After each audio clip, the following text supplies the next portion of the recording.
Tabletopped will start after the following messages.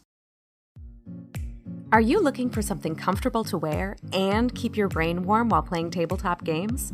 Daily Dose of Yarn makes handmade, customized beanies for all of your style and comfort needs. She can even help you with a custom beanie to represent your favorite character. Check out Daily Dose of Yarn on Instagram and Etsy to order your new favorite beanie today.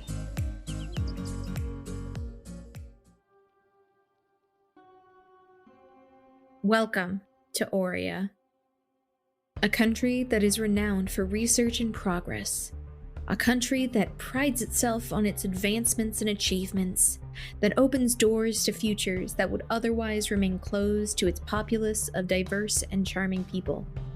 However, some say that some doors may be better left unopened.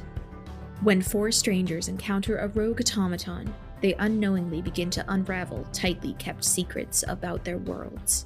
Armed with little true knowledge, but unfathomable curiosity, these four strangers reach out into the unknown. But will they come back from this perilous journey holding the truth? Or will they be holding on to the reality they think they know? Join Ivy, Varys, Alara, and Ziva as they dig into the secrets of Aurea and what lies beyond the edge. We are the Rainbow Dice Club, a 5e actual play podcast. Follow us on Twitter, Instagram, and TikTok at Rainbow Dice Club to keep up with all our adventures. Welcome back, everyone, to another episode of Tabletopped. It is Nick, your host, and your soccer dad. Come on, everyone, get into the van. We got a game to win. Anyway, today's episode is going to be with Dr. Rachel Kowert. Now, she is so impressive. She has testified before Congress. She's written many books. She has a YouTube channel, and the list goes on. But we're talking with her today because she has a study that is happening right now about dark participation in games. Now, you might be asking what that is, and we're going to be talking a lot about it during this episode. But basically, it's the trolls, it's the flamers, it's all of the people you never want to play a game with.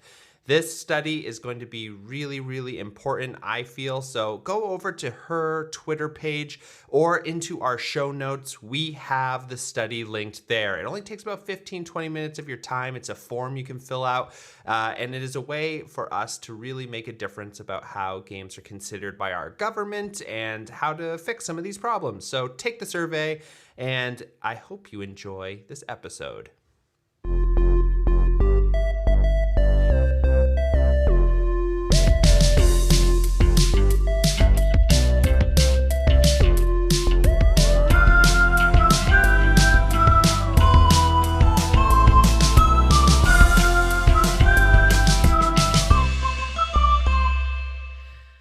All right, everyone, welcome back to Tabletop, and today we have a fantastic guest here with us. Dr. Rachel Kowert is a award-winning author, research psychologist, and the research director of Take This, a mental wellness organization whose mission is to decrease the stigma and increase the support for mental health in the games enthusiast community. She is also a world-renowned researcher on the uses and effects of digital games, including their impact on the physical, social, and psychological lives of all of us. An award-winning author, and has even testified in front of Congress.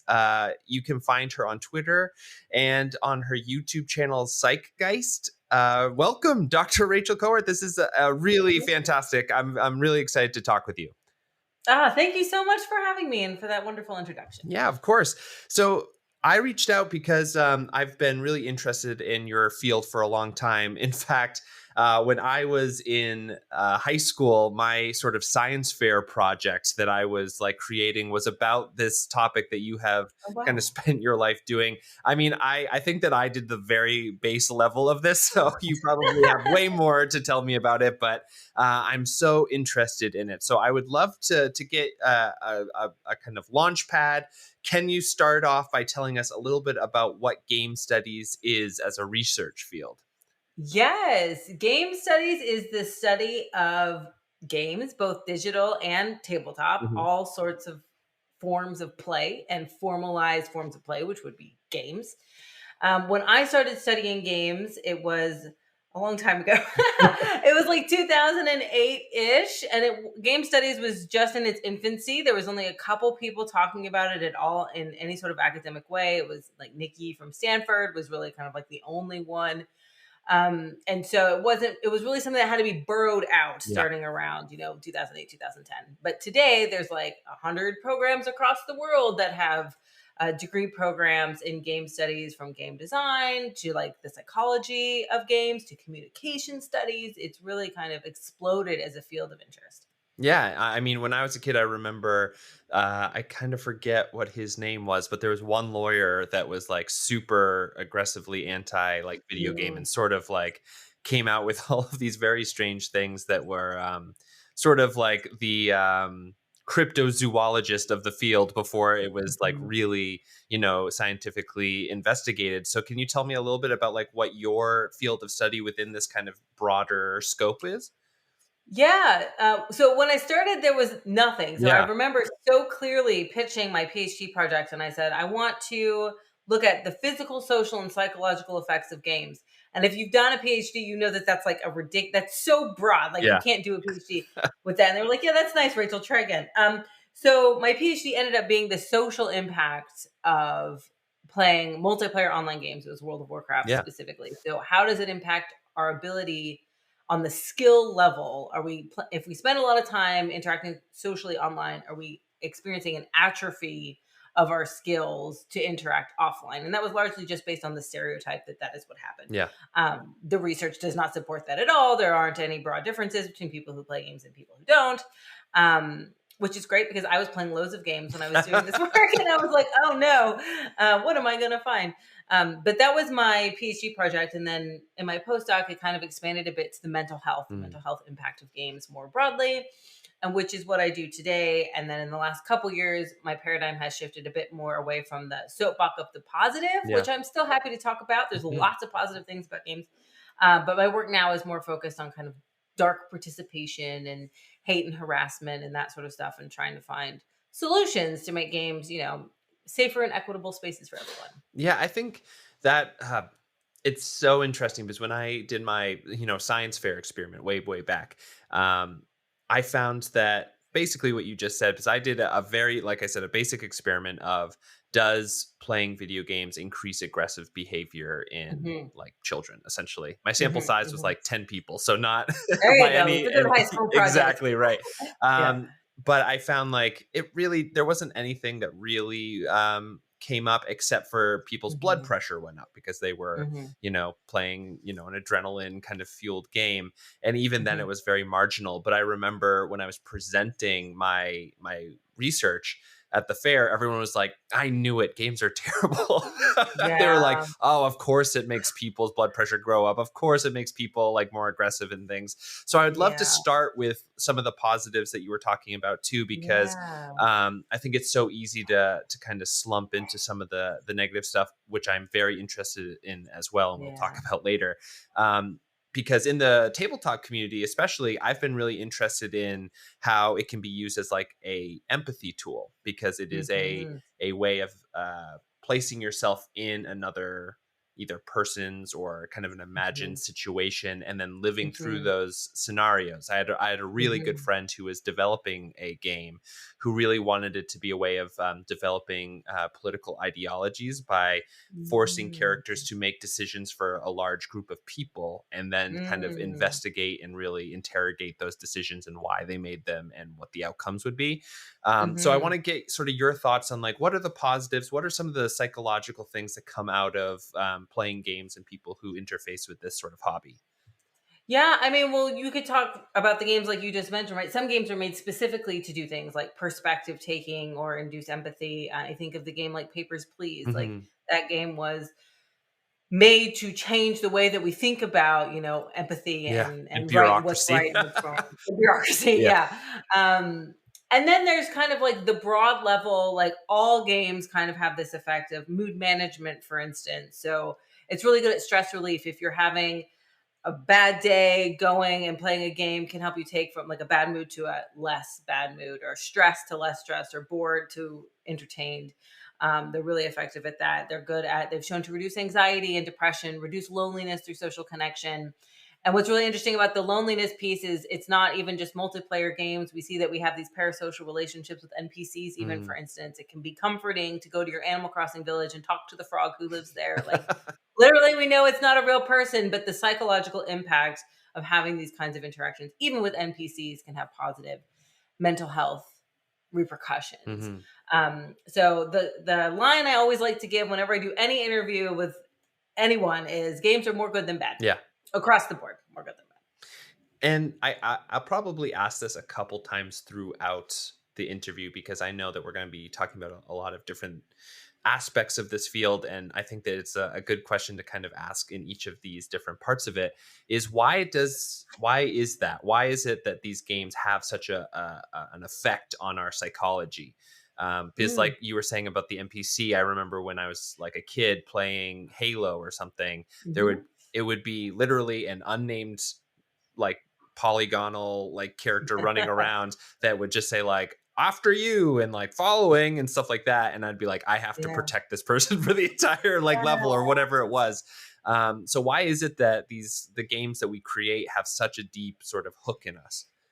I mean, there's a lot of reasons. You know, we put ourselves into these spaces. Like I talk a lot about, you know, identification with your avatar. For instance, if you have any sort of customization ability, it's magnified. But even without, you know, you are playing this character. Your actions are the actions of the character. So having somebody following you, you feel a sense of responsibility. Like, you know, they're not real, but that is the point of the game, is that it's meant to immerse you. It's meant to engross you in the activity. And we inevitably place our thoughts and our behaviors and our consciousness, or however you want to describe it, into these spaces. That's why we all cried in Final Fantasy VII when Aerith died. We all did it. That's really the magic and the power of games as compared to other forms of media. I really just think it's the interactivity and the sense of like responsibility almost for telling these stories. It's really interesting you say that, because we interviewed a professor of interactive fiction writing, Nat cool. Mesnard, who's very, very cool person. And they were saying that one of the biggest challenges that they face when they're trying to teach interactive fiction writing, and when they're talking to people like, what are your favorite stories within games and like how did they affect you? A lot of people will say, I really love this game, but then the ending didn't make any sense. Or like Mass Effect, like at the end, everybody hated it because it wasn't what they wanted. And they were saying how when you are writing for games specifically, it's really hard because people will not, even if you have a named character that you show the face of and has like a demographic and background that is very clearly visible to your storytelling audience, that they will put themselves in those shoes so quickly that they're like, that doesn't make sense. That ending doesn't work because I wouldn't do that. Yeah. It's really fascinating because we don't tend to do that with books or other things like that. And is there a reason why we are able to do it? Is it just the medium of sort of having a perspective and a camera to follow this thing around that we interact with? Yeah, I think it is the medium of I push a button and this thing is reacting to me. Yeah. And it really gives you a sense of ownership of what is happening in the space, as compared to I'm reading the Witcher books right now, as opposed to reading like, this is what Yennefer's doing. Like, I don't feel like I'm her at all, right, when I'm reading this story. But when I play The Witcher, I am Geralt and I am slaying right those monsters. Like, no, it's it's fascinating, and we're gonna talk in a second about your current field of research, which I think is so important, especially with the place we are in our current culture and time, I think. But one of the things that I am interested in is whether I actually kind of talked to one of my teacher friends before this interview, and I said, you're a teacher, what are you interested in about this? Because you know, she tells me that like all of the kids she teaches are constantly interfacing with games in this way, electronic games specifically. And I said, what are you interested in? And she said, are the effects of games on our psychology across genders, backgrounds, all that kind of stuff, or is it specific demographics that are more affected? And if that's the case, why? Yeah. I mean, speaking of the positives, it seems to really be broad strokes across the board. Yeah. Some people will experience more than others. If you are particularly lonely, for instance, like, you might experience more social benefits to playing an online game. Right. In terms of the negative, that's a little more Mm. nuanced. So like my current work, which we're going to talk about, is about radicalization and extremism. And there is evidence to suggest that specific populations are more vulnerable to kind of falling into that rabbit hole. Just generally, like Mhm. not just in games, but Yeah. just generally.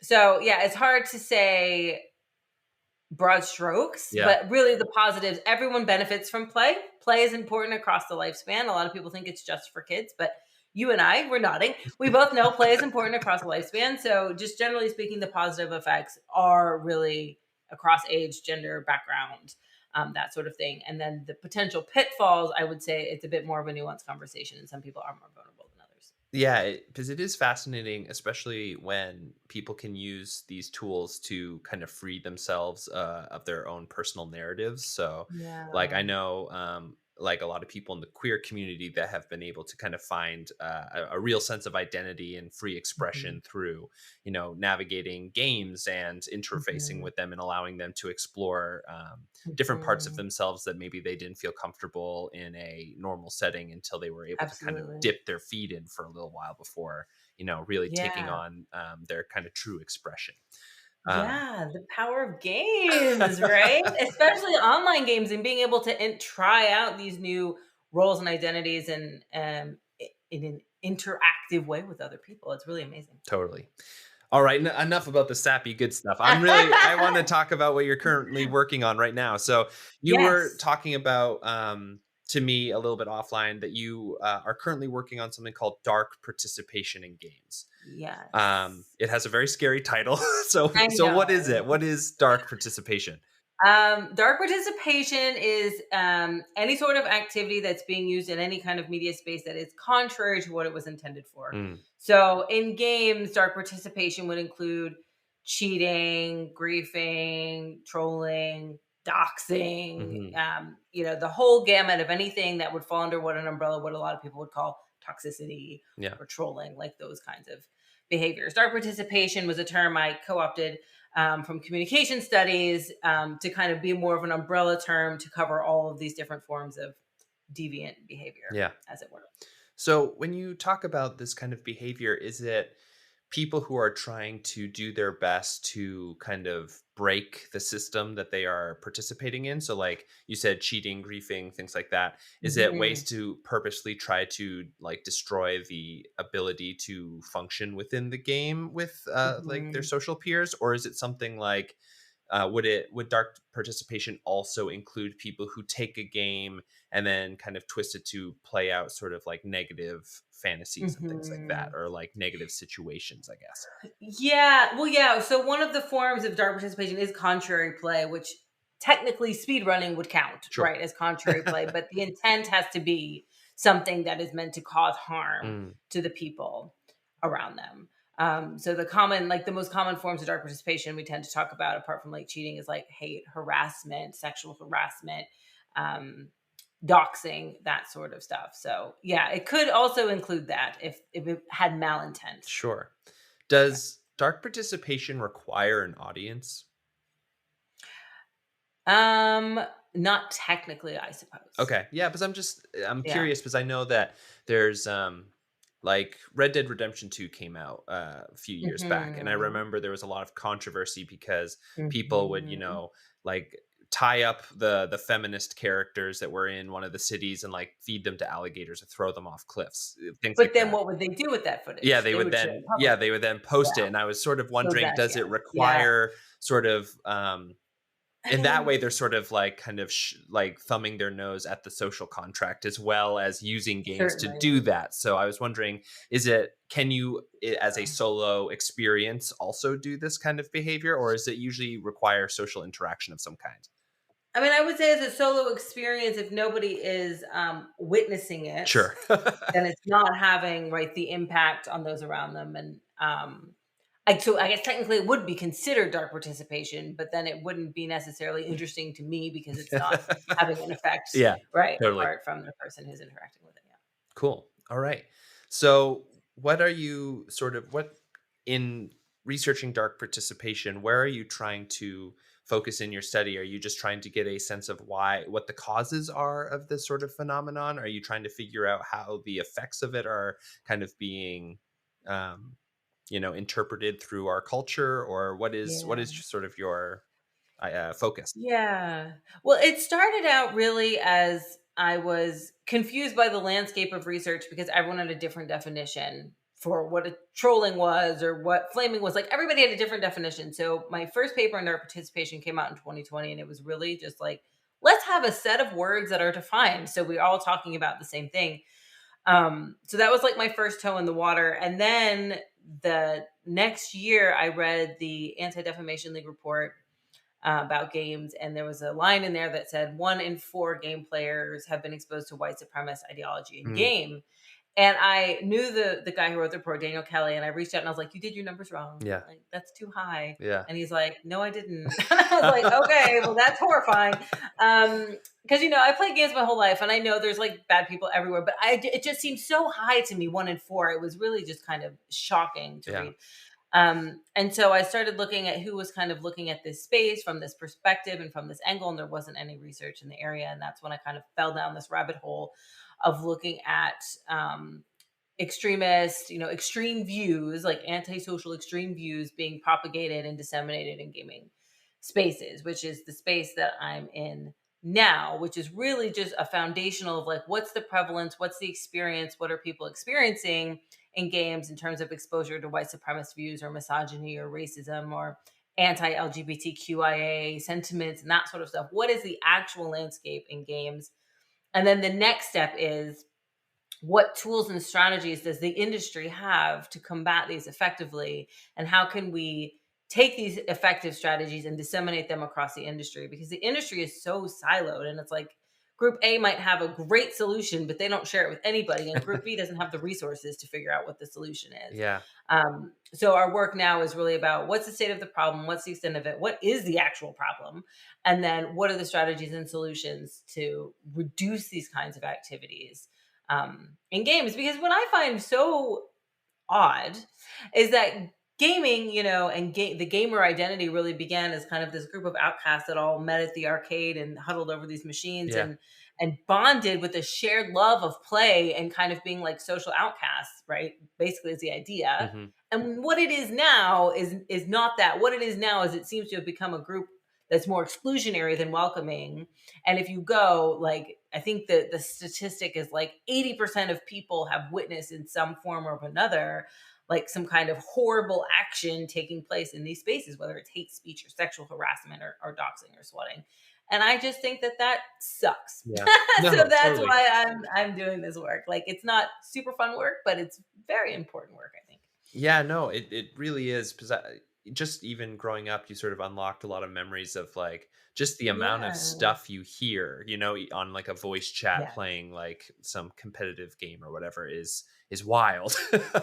Yeah. And even in person like TTRPG or tabletop games, there's still a lot of this stuff too. There's I know that even like officially published materials by Wizards of the Coast for D&D and other stuff like that have had to be like eroded essentially because Right, there was stuff in because there that was just yeah, negative it's really to say the least. it's really strange, and I think that we've gotten to the point where it's become so embedded and so normalized that gamers themselves, the players themselves, don't know how to navigate the situation. Like what you read in the research is women who play games don't use their microphones.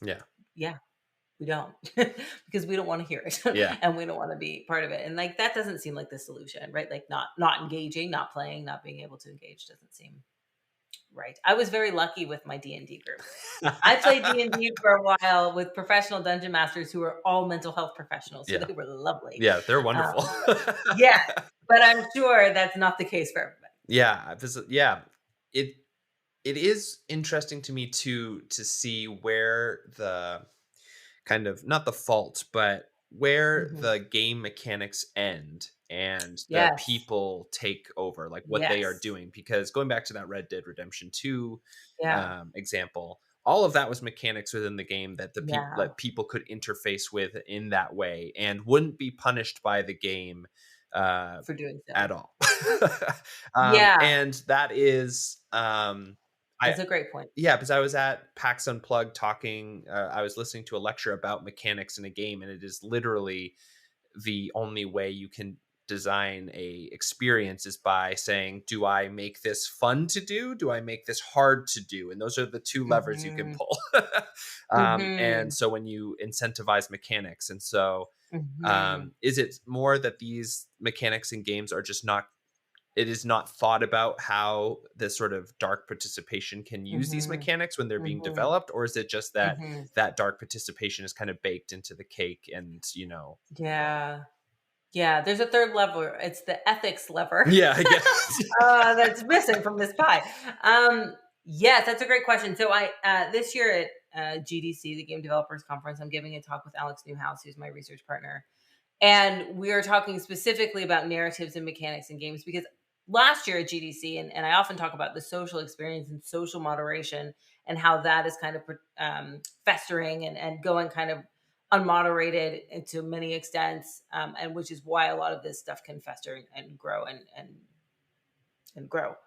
But the mechanics and the narratives are the other component, and I think it's one that we don't talk about enough. Mhm. And it's not me saying necessarily you're making your game wrong. It's me saying you need to think about these things when you make your game. Yeah. I'm not telling you what you can or cannot do, but I'm saying when you consistently make an enemy in a game look a certain way and come from a certain part of the world, you are inevitably changing the way that players interact and see the world Yeah. and see people who come from this space. It is the way that media effects work. It is what we consume. It changes who we are. Yeah. And we are responsible. Game makers are responsible for that. They're responsible for having that conversation and thinking about the decisions that they're making and the pieces that they make. Yeah, this is so prevalent too. And I'm sorry I keep bringing it back to non-video games as well, but it's just Please, sort of that's my fine. my Yeah, framework as yeah, well. yeah. But one thing that D&D was recently like kind of embroiled in was that since, forever they've been using a racial based system to give certain attributes and features Mm-hmm. of what you can do, what you can't do. So like elves have better whatever, and orcs have Right. whatever, and humans Yeah. are something else. And Yeah. it was sort of, it took until, last year was the big year that sort of started influencing change, I think. But it got Mm-hmm. to the point where people were like, this is really weird. This is Right. eugenics. Right. And Yeah. it's a new conversation.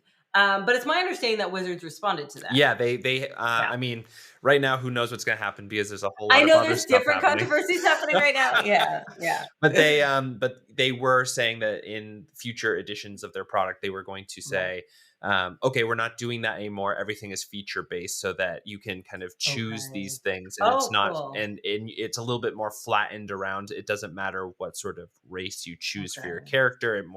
It depends on like background and other things like that, which I Right. think is a great way to do it. Sure.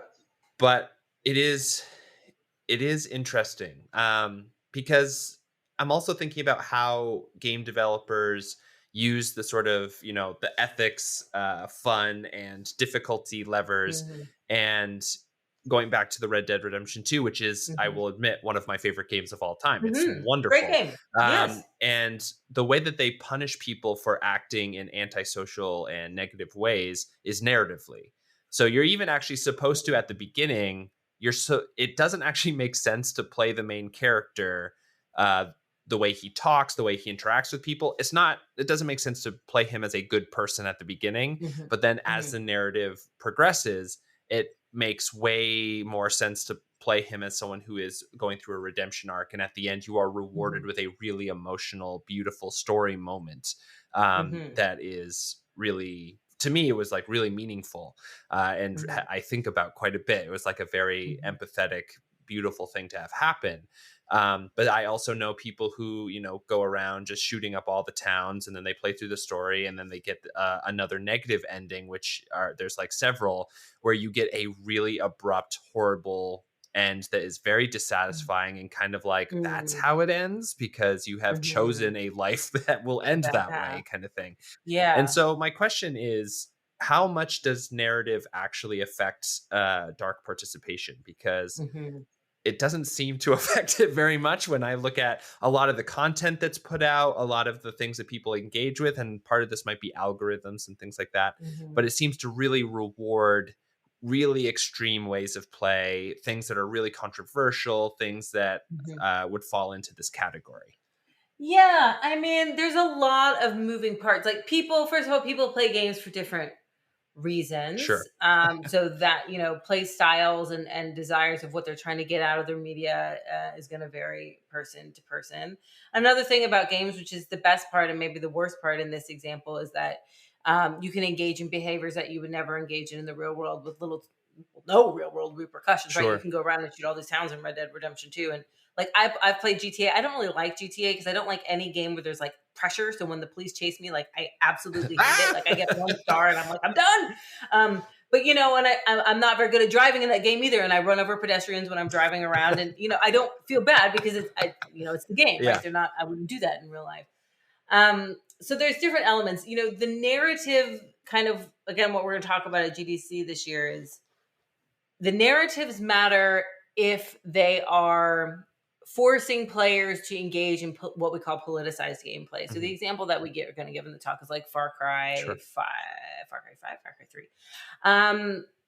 Far Cry 3.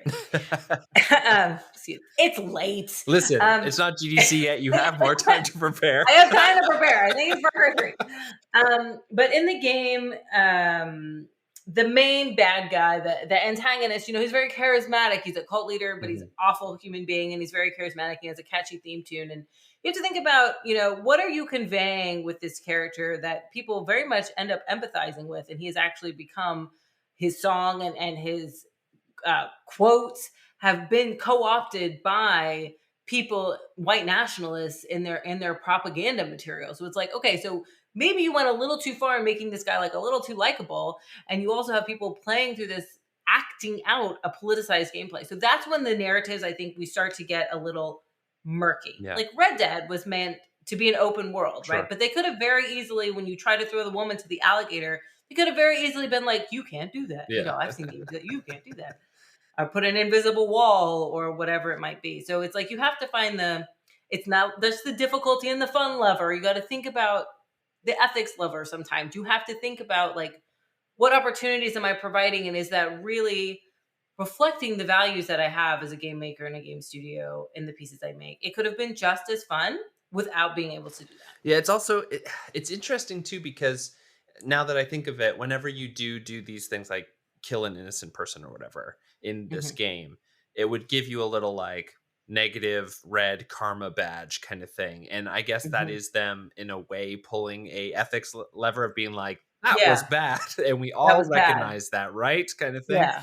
Right. And so and going back to your point about Far Cry 3 too, part of me is wondering, is it that we are creating these complex stories that have nuanced characters, and that it is our fault as players for not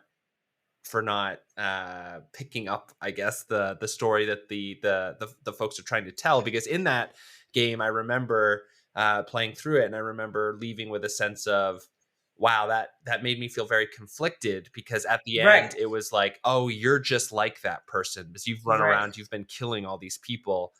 How, like, you have to live with that now, kind of thing. Yeah. And it sort of made you think, oh, that's conflicting. That my actions, a blind pursuit of what I thought morally was right actually led to this like kind of blood smeared path.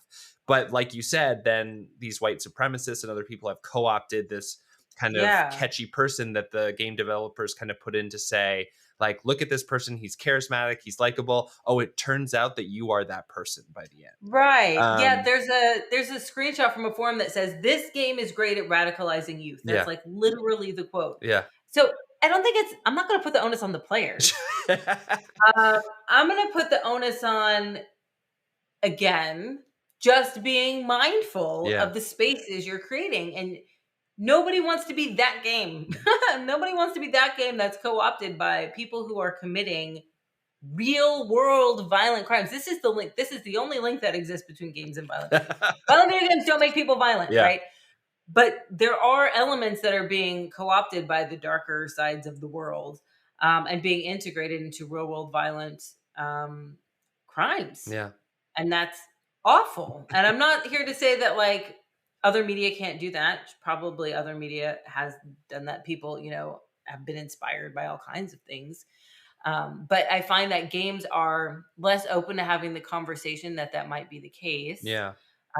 And less equipped to even like consider these things in game design processes or whether it's social moderation processes or whatever. We're behind. Yeah, Like, catch up. right. Why do you think that is? Because we have had versions of this conversation with different medias throughout our history. Yes, And absolutely. uh our culture especially has always been one that kind of like latches on to the violent, the negative, and Yeah. things like that. But why do you think it is that we are so behind in this conversation and that we are letting this happen in a way Yeah. that seems to be almost um, uncontested? Because when folks Yeah. like when you were talking about earlier that nerds used to be people all gathering together over a love of kind of like a very simple game and things like that. Yeah. I've always kind of thought of like being a nerd or a geek or something as being unafraid to express enthusiasm and love for things Mhm. that are otherwise in a culture kind of seemed a little bit Right. on the childish, on the outskirts of what is Right. socially normal. So it doesn't seem Right. like this would be a community that would embrace this kind of stuff. So why do you think it's so prevalent in our culture and across the world? Yeah. Oh God, that's a big question. I know I'm Um, just lobbing you easy ones here. yeah, dude, these are really easy. Well, I mean, the first part of the question, what do I think it's in games? I think that games have long wanted to ignore that this might be something. No, no, no, no, hands in the ears. This Yeah. isn't me. And part of that is from the overwhelming push that there was in the 90s about violent games and violent Yeah. crime, which we now know is not directly linked in any way. But with that argument, all the nuance in the conversation got thrown out Yeah. because it just became this does this. And then the other side was like, this does not do this. And there was no room for discussion for like, actually, media does impact the way we see the world. And Yeah. maybe we can see how that is. It's just not going to be like a one for one Mhm. kind of situation. And so I think like being able to pull back from that is very difficult. And there's a lot of defensiveness, understandably, from the games industry. And again, like I tend to open my talks and I'm like, let's all take a deep breath. I love games. Yeah. I am not here to say games are bad. We need to take this from a position of like acceptance and like moving forward. Yeah. Um, because it's difficult. It's difficult to have that conversation after everything that happened in the 90s. How did games become a group of misfits to a group of gatekeepers? It's been a kind of a windy road. Games have always been socialized mostly as being for men. Mhm. So that would explain And kind of like specifically like how, white men as well. and specifically white men, Yeah. right? So that would explain kind of if you're not a white man, you might have more of an uphill battle being integrated into these communities. Sure. And it's just become more exaggerated and polarized over time, just like every other viewpoint in the world at the moment seems to be. But you also have the combination of interacting online, which makes it easier to kind of say mean things that you wouldn't necessarily say to somebody's face, combined with the lack of repercussions for doing those things. Mhm. And you just have a cocktail for like not a fun place to be. Yeah, I did. I read somewhere once that one of the biggest things that internet communication has done to our psychologies is that when you are young and you say something mean or horrible to somebody, you see their face and they start to cry Yeah. or whatever it is, and you get a direct negative reaction that teaches your brain, Yeah. don't do that, essentially. Don't do that. Yeah. And without that, it has become something that is not punished in any way. And so it has become much more common to our psychologies. It's like a neural pathway that is much more ingrained in us because it is Sure. consequence free, essentially. Yeah, there's this effect that's called the online disinhibition effect. You feel disinhibition. You're uninhibited because you think you don't know me Yeah. and you can't see me. Yeah.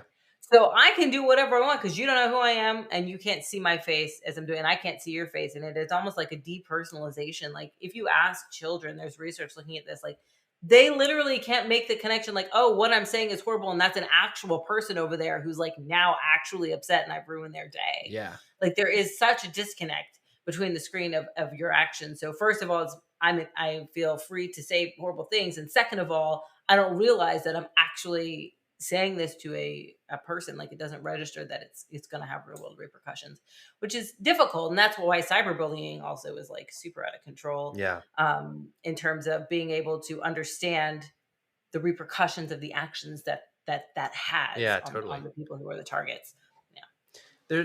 There's something also that kind of pops into my mind where, why do you think the people who are using this as tools of recruitment or whatever it is that they are, kind of using these platforms for, to get a message across, even if it is just like, I hate women, I'm throwing them to alligators. Right. Then is that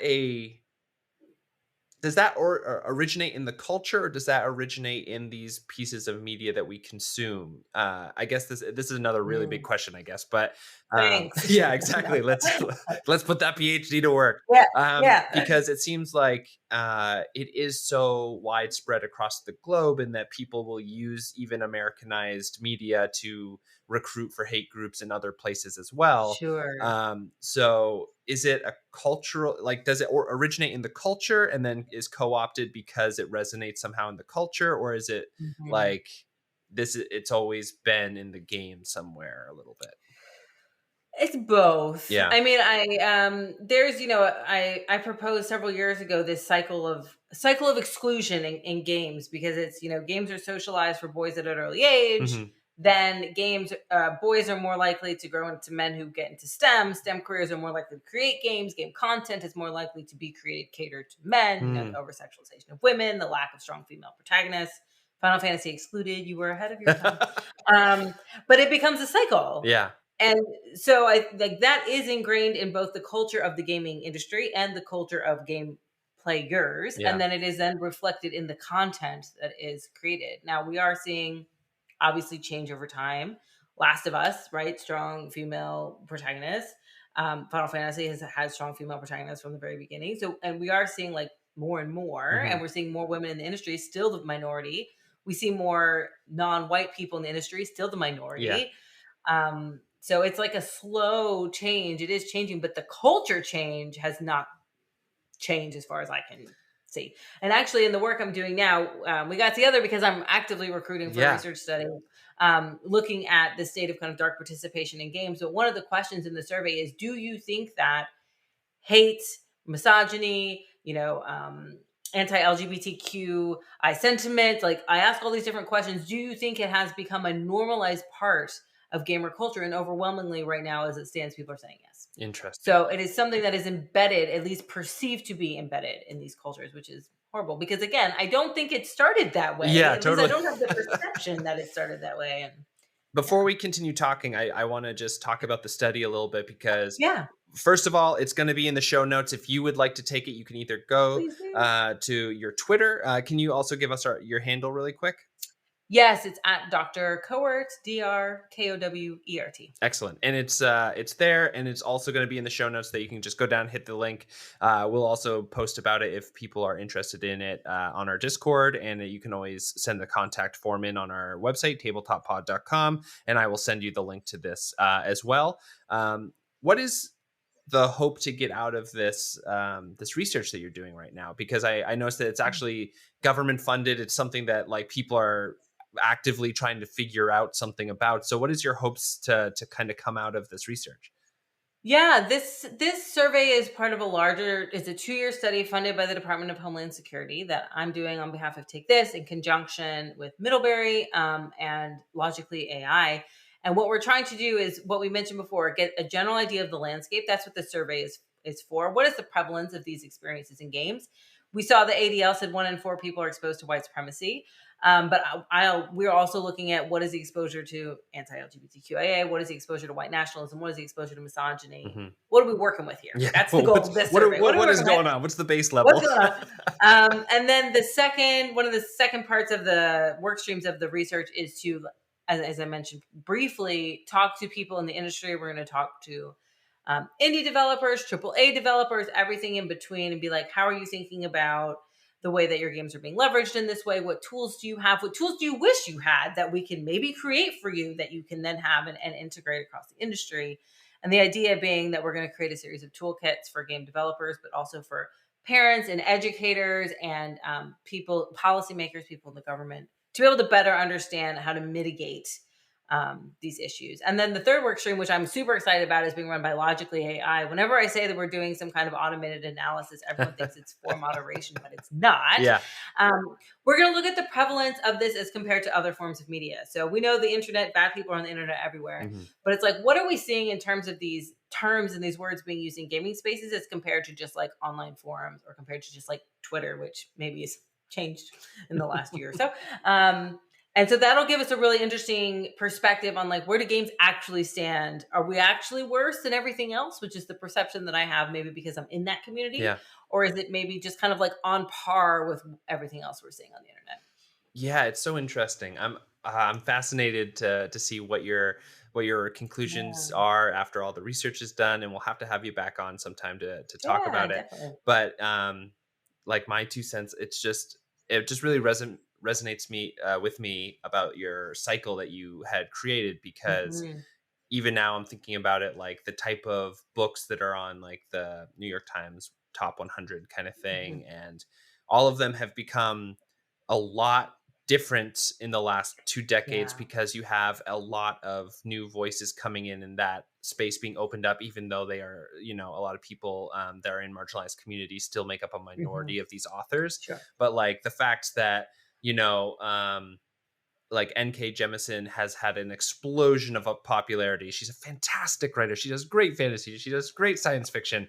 But like I hadn't heard of her until like the last 5 years kind of thing. And like Octavia Butler and all this kind of stuff. So it seems like part of it is the culture, the marketing, and also just the cycle that you were talking about of like who is making and who is distributing and who is reading and then who is getting back into the, becoming an author kind of thing.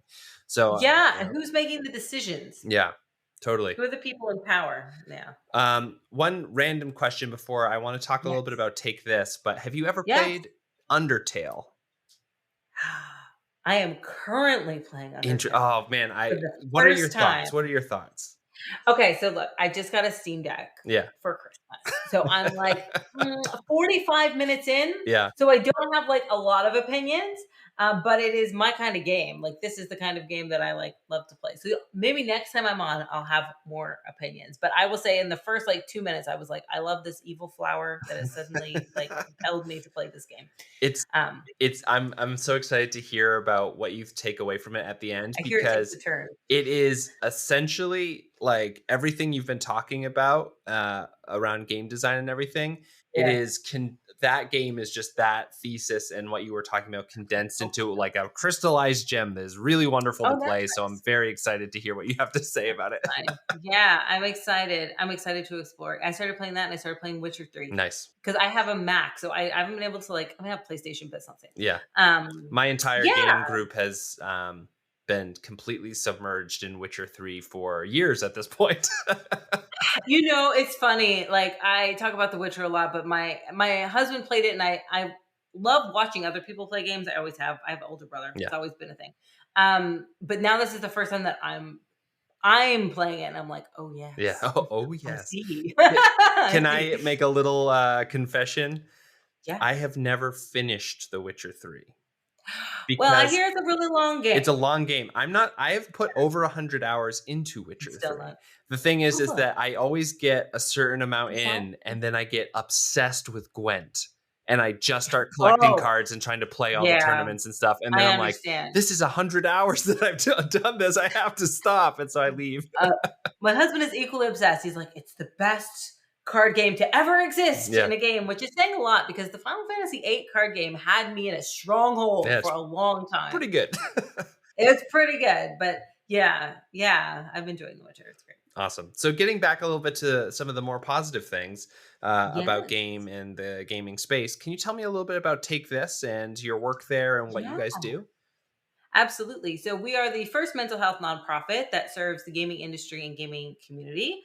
We aim to destigmatize mental health challenges, but also provide mental health information and support. So we do workshops for the industry about burnout, for instance, and how to take care of yourself. But then we also provide resources for the community about like content creators and burnout, for example, which is an ever-growing problem. Yeah. My work there is I had the research wing of the organization, which now currently is taken up by this work with the Department of Homeland Security, but it all has the same goal of just making games better spaces for everyone and protecting our mental health, which is important. That's amazing. Is there any initiatives right now that you're working on with that organization that you want people to know about?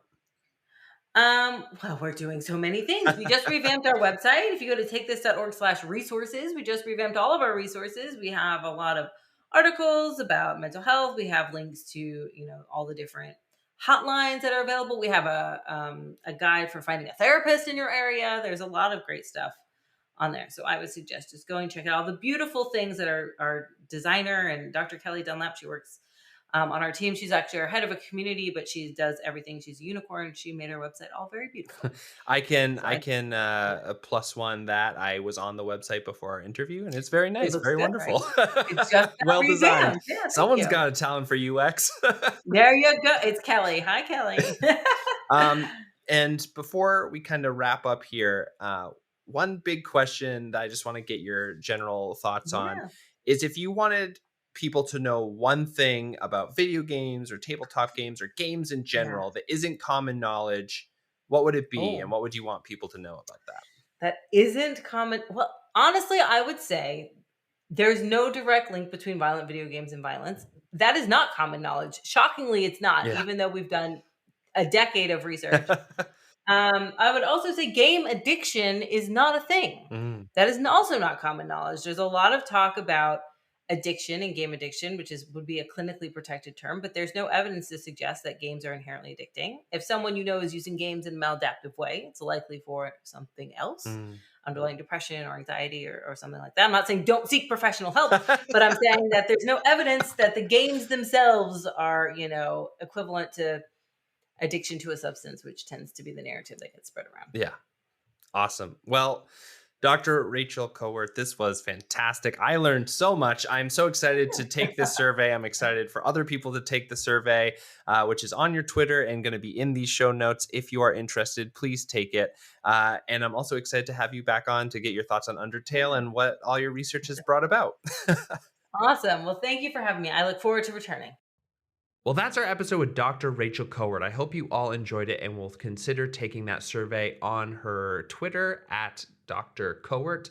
You can also support the show in a lot of different ways. You can go to tabletoppod.com and do all the different things there. You can send us email through our contact form. We love getting emails because we can use them to answer all of your questions in mailbag episodes.